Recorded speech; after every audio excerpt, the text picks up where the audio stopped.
Welcome to The Explainer. Today, we're digging into a really candid conversation about the huge economic pressure folks are facing.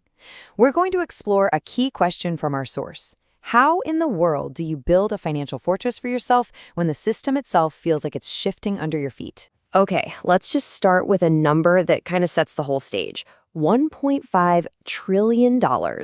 According to our source material, that's roughly the total student loan debt in the U.S.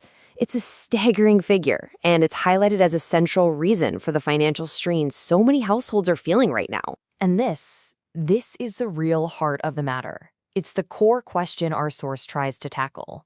And we're not just talking about budgeting better.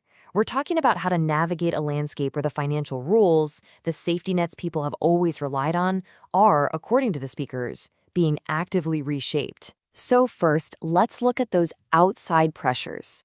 The speakers in our source argue that a series of decisions coming from the top are creating a direct squeeze on the average person's wallet. The whole discussion really kicks off with this very clear, very frank statement of concern.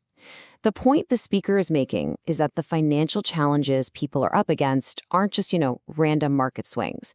They're being presented as the direct results of new government policies. So what kind of pressures are we talking about? Well, the source points to specific things, like tariffs on steel and automobiles. The argument being made here is that these costs, they don't just stop at the corporate level. No, they get passed right on down to you, the consumer, making everyday things, cars, clothes, even appliances, more expensive. But it's not just about rising costs.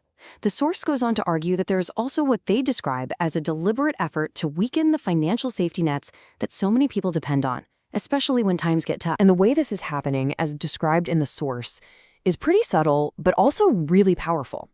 The speaker argues that instead of just cutting programs like Medicaid or the Affordable Care Act outright, new administrative burdens are being put in place.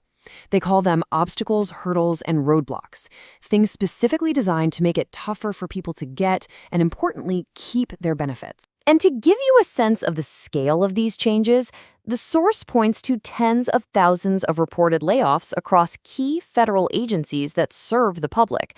We're talking about places like the Department of Defense and the Veterans Administration. Now, digging into the impact of these federal layoffs, one of the main speakers, financial columnist Michelle Singletary, offers a pretty stark and controversial analysis.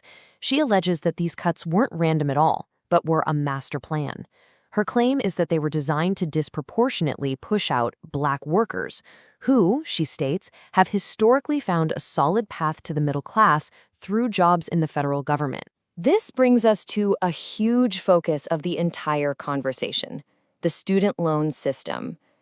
The speakers paint a picture of a system in crisis, with new policies that they believe are set to make things even harder for borrowers. As the source describes it, the student loan system is getting a major overhaul. It's moving from having multiple income-driven repayment plans down to just one. And the claim is that for many people, this is going to mean higher monthly payments. But maybe even more concerning for borrowers, a key protection, the ability to put your loans on hold without interest piling up if you lose your job, is reportedly being taken away. So here's the bottom line on this. With new caps on how much parents and grad students can borrow from the federal government, where are families going to go?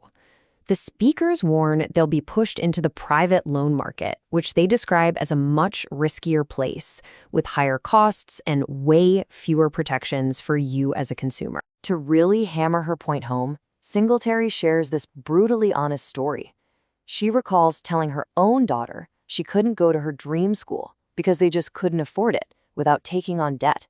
It's a really stark example of the kind of tough, debt-averse choices the speakers believe are absolutely necessary now. Okay, so you hear all of that, all these external pressures, and you have to wonder, what can you actually do? Well, this is where the conversation pivots from the problems to the solutions, laying out a really clear philosophy for how to build your own personal economic resilience. The advice basically boils down to this 4-step plan for building that fortress. First, you've got to budget aggressively, know where every single dollar is going. Second, avoid debt like the plague, especially for education, which they've just pointed out as a major trap. Third, build up an emergency fund, at least 3 to 6 months of living expenses. And finally, adopt this mindset of preparing for the famine, even when you're in a time of plenty. And this right here really gets to the core of their whole philosophy. It's a choice, right? A choice between two mindsets. On one side, you have living paycheck to paycheck, just assuming the good times are going to roll on forever. And on the other, you have deliberately, consciously preparing for an uncertain future by building up a surplus whenever you possibly can. To really make this idea stick, the speakers use the ancient story of Joseph as this powerful metaphor. And the lesson is really simple. When times are good, when you have extra, that is exactly the time to save like crazy, not to spend more. That saving is what will get you through the lean times that will inevitably come. And so the source material leaves us all with this final, really challenging question. It sort of reframes financial planning. It's not just a chore, right? It's a critical act of foresight, of self-preservation.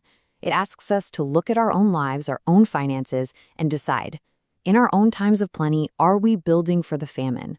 Are we consuming everything for today? Or are we building that fortress for tomorrow?